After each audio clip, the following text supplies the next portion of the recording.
We're going to be making Swedish saffron bread, a specialty of St. Lucia's Day, which is December 13th. And there are a couple of special spices in this bread I'd like to show you. One of them comes in these pods. This happens to be green cardamom. There are other types of cardamom. And when you crack into cardamom and you take out what's inside, you find these little teeny little black seeds, and what you need to do is grind these up for this incredibly wonderful spicy aroma, and it's just an absolutely unique taste. And the Swedes have done wonders with cardamom. And then next to it is a big pinch, about a half teaspoon of saffron threads, and that's of course where this bread gets its name. And make sure that you use genuine saffron. We'll put that into a mortar and a pestle, about a half teaspoon of saffron, and then add a teaspoon or so of sugar. And then you want to grind it all together.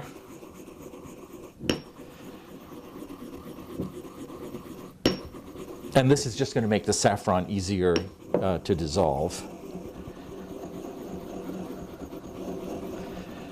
Just until you get fine little particles. And then I have some heated up butter and milk, a half stick of butter and 1 cup of whole milk, unsalted butter, and then you just add your saffron and sugar to this milk, and then stir it and let it set it aside, because you'll see it's got this beautiful golden color now. Now we also have the cardamom, and the freshest cardamom is what you grind yourself.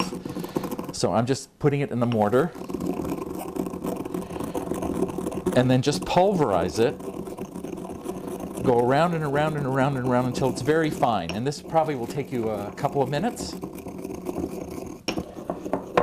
It should be very fine. You shouldn't have any little gritty particles. And then just transfer your cardamom to this little cup.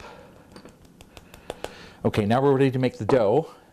And for the dough, we're going to start off with 2 cups of all-purpose flour, measured by the dip and sweep method.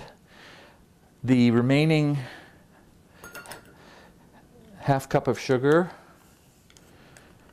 a package of, this is instant yeast, and then we'll need a half teaspoon of salt. And then we'll add our cardamom. And I'm just going to stir all of this together just to get everything mixed up. Now here is this hot mixture, and it shouldn't be any hotter than about 130 degrees.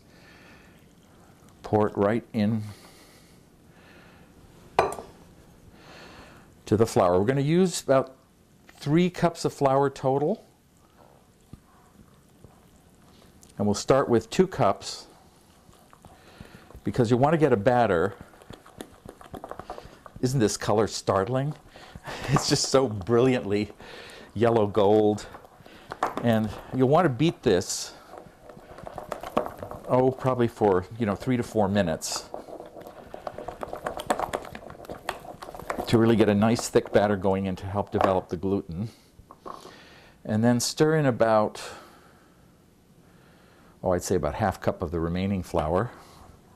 Sprinkle about a quarter cup of my flour left.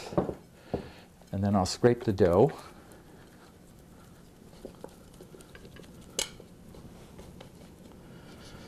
Onto the flour. You see, you don't really need an electric mixer to make this. You can do this quite easily by hand. And if you let the dough, at this point, if you let it sit, for a couple of minutes, it'll start to absorb the flour, and it'll make the kneading a little bit easier. You see how this dough is coming together really nicely, and it's developing some nice stretchiness. And then also there's one other step, and that is to add a quarter cup of currants.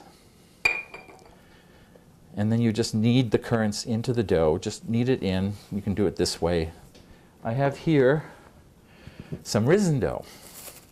And this has been rising at about a 70-degree room temperature for, say, 2 hours or so. And you see that it's more than doubled in bulk. And what you want to do is lightly oil or coat with cooking spray a 3-quart bowl, put your dough in, cover it with plastic wrap, and set it aside to rise.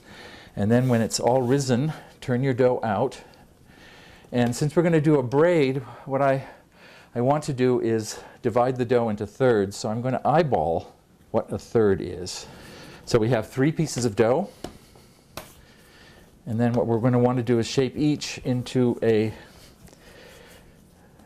log just about 18 inches long.